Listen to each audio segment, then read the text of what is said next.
Thank you for listening to Dialogues on Democracy, celebrating IFES's 25th anniversary. I'm Laura Osio. Election violence can threaten the credibility of an entire electoral process. It can inhibit participation, restrict freedom to campaign, and compromise the behavior of electoral or security officials. Over the past 25 years, IFES has developed tools and implemented programs to mitigate this unfortunate practice. Lisa Kammerud, IFES Research Officer, talks to us about the different forms of election violence and the ways to mitigate them. How is election violence defined? Well, IFES currently defines election violence as any harm or threat of harm to any persons or property involved in the election process or the election process itself that happens during the election period. This is flexible and is obviously affected by country context, but this is the basic working framework. And what that means is we basically include in election violence anything from threats or intimidation, tearing of campaign posters, any kind of private property damage, all the way up to physical harm amongst people. We also think of this in a range of who's involved. So it can be political party actors, which it often is, but also voters and members of the public. Property is considered a victim of election violence. So we really try to understand the whole framework. What are the most effective ways to mitigate election violence? This also, of course, varies by country context, but what IFES has learned from working on this issue for a couple of decades now is that generally the most effective strategies are quite cooperative. They're cross-sector in approach. What does that mean?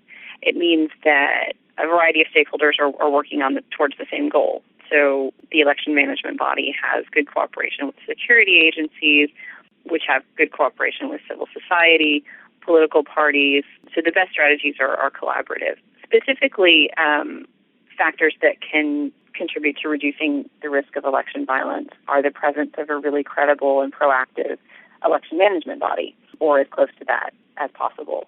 Credible security agencies and the presence of a good rule of law system also helps. Encouraging public accountability of violence so that you reduce the perception of impunity for committing election violence also helps.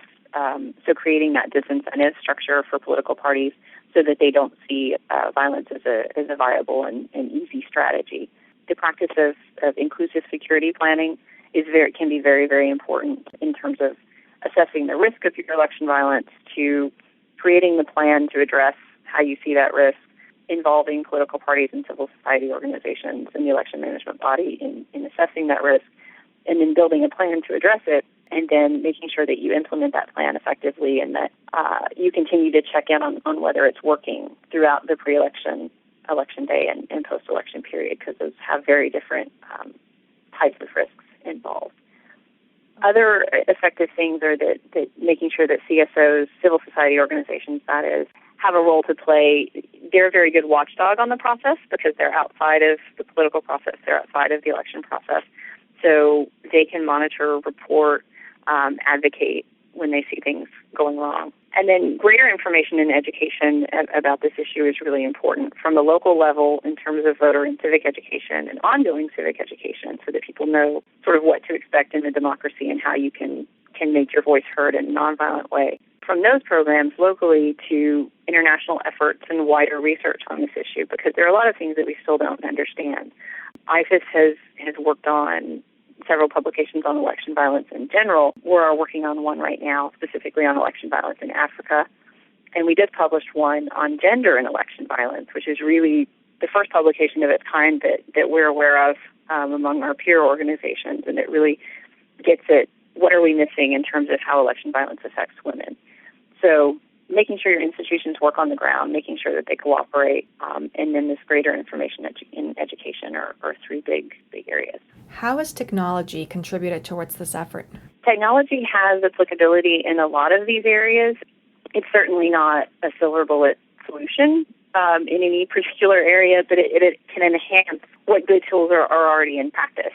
For example, technology can actually contribute to the credibility of an EMB in terms of the transparency and the speed with which results are transmitted, for example, or the transparency and availability of information on, say, the location of a voter's polling station or the location of where a voter votes, or just if a voter can ask questions via a website or via text message to the Election Commission and get an answer back. That can be very helpful. Technology has also been a tool in security, in planning, in terms of assessing and mapping the risk of election violence. IFES has worked with local institutions in Lebanon, for example, to develop a really comprehensive map of electoral risk. We developed a scale, and then it was mapped by constituency. And so that's a sort of use of data visualization to contribute towards security planning. It also helps in monitoring, not just in domestic observation efforts, but in conflict monitoring. So you can actually combine conflict assessment and mapping with ongoing conflict mapping.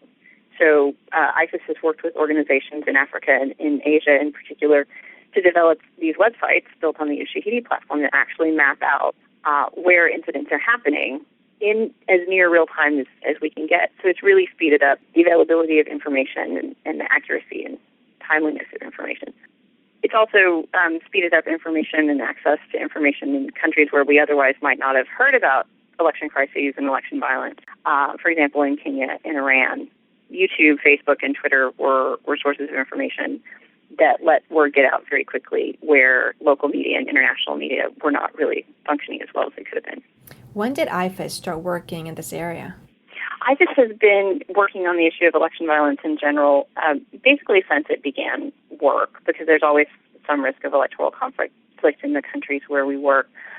We began to research this area specifically in 2003 with our work on the Election Violence Education and Resolution Program, where we began this framework of how do we define election violence, how can we help CSOs better document and report cases of election violence, and that's led to improvements and changes in our election assistance programs and other areas, and we've really begun to focus on it as a specific issue.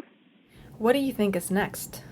For IFES, some of the emerging issues that we're working on are, as I mentioned, gender and election violence, and understanding better how women may experience election violence in different ways that are not captured by our current definition and our current framework. So how to make that better and how to better protect women and ensure their equal participation.